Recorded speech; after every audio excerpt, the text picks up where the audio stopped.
And man, how do you think Benavidez does? Your gym mate a week after you fight. How do you think that fight goes with Morrell, man? I think David, he's looking very good. I've been in the gym with him for the past few weeks, and he's been looking great shape, doing some amazing things in the ring. Like always, David's a monster. So I think he'll take care of business February 1st. I think he might even get the stoppage against David Morrell.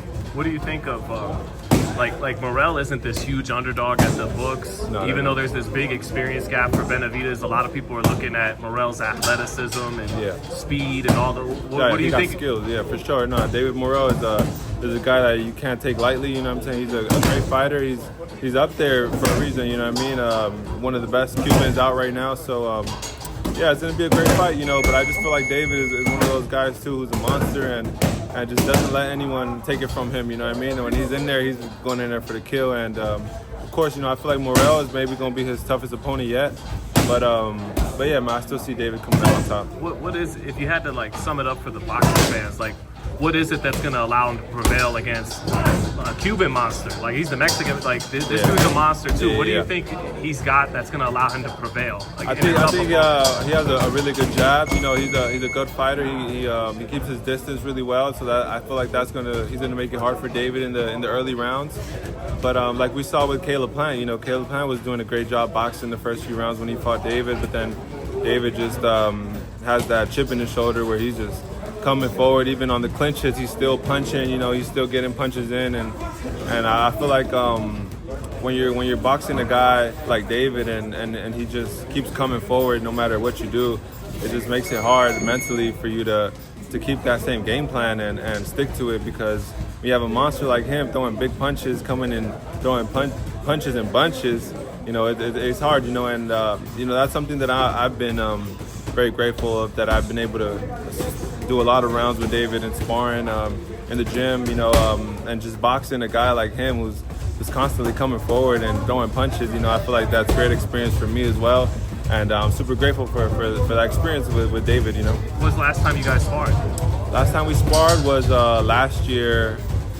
When we're starting camp was November, around November, yeah. So pretty, just 2 months ago. Yeah. When we're starting, it was October, November when we were sparring. Is there do you feel like there's anything underrated about Benavidez that you only know if you get in the ring with him, that you can't maybe see from outside? His defense, bro. His defense is crazy. And Morrell's calling him RoboCop. He's trying to say he has no defense. That's what I'm about to say, bro. And you can't tell because he stands so straight. He stands so straight but he's really good at pulling back and coming back with punches. And then I feel like every camp, he's also getting better. He's learning. And one thing about David, bro, is he films everything and he watches everything. He to the little details, to the little footwork thing. Everything, to the shoulders. And he corrects all those things, and he shares the knowledge with me as well. He's always giving me tips and things that he thinks will work for me.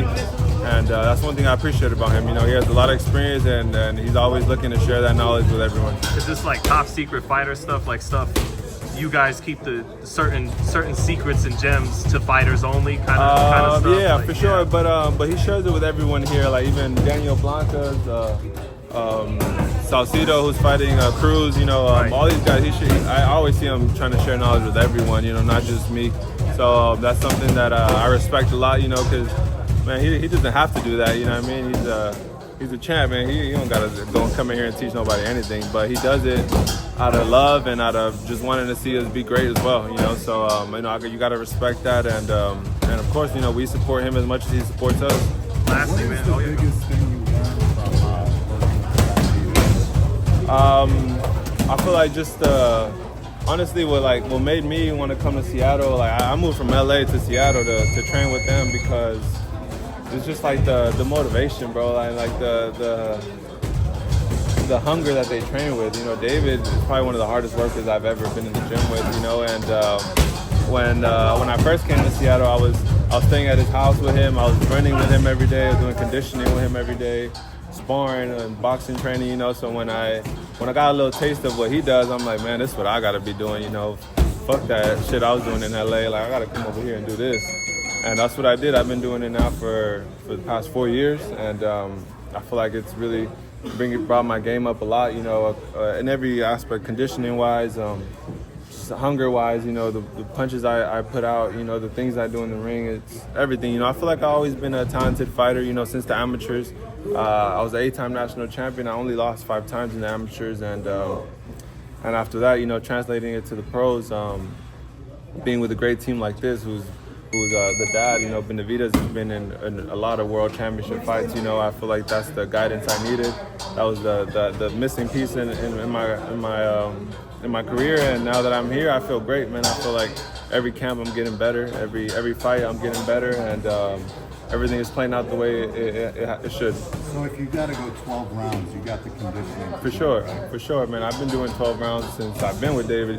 I know, but you've never gone it. Yeah, no, never gone the distance. No, I haven't gone 12 rounds yet, but I've gone 10 with McCallum. Yeah, we went 10, and that was a good fight. You know, if we needed to do 12, I could have went 12 too for that fight. You know, so conditioning and being in shape and all that is never a worry for me. And also making weight at 168 is easy for me, and I feel super comfortable there, and just excited, man, to go 23-0, 19 knockouts after the 25th, and then see what comes after that.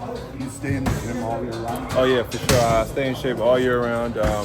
Even if I don't have a fight day, you know, boxing is what I love to do. It's my life, you know. So just waking up every day in the morning and just like being able to go to the gym at whatever time I want, like it's like what else would I really ask for? You know what I'm saying? Sometimes I get to sleep in if I want to, and then go to the gym, or wake up early, knock it out, and I have the whole day to myself, you know. So it's really nothing to go to the gym and put some work in. Thanks, Diego. Thanks, bro. Appreciate it.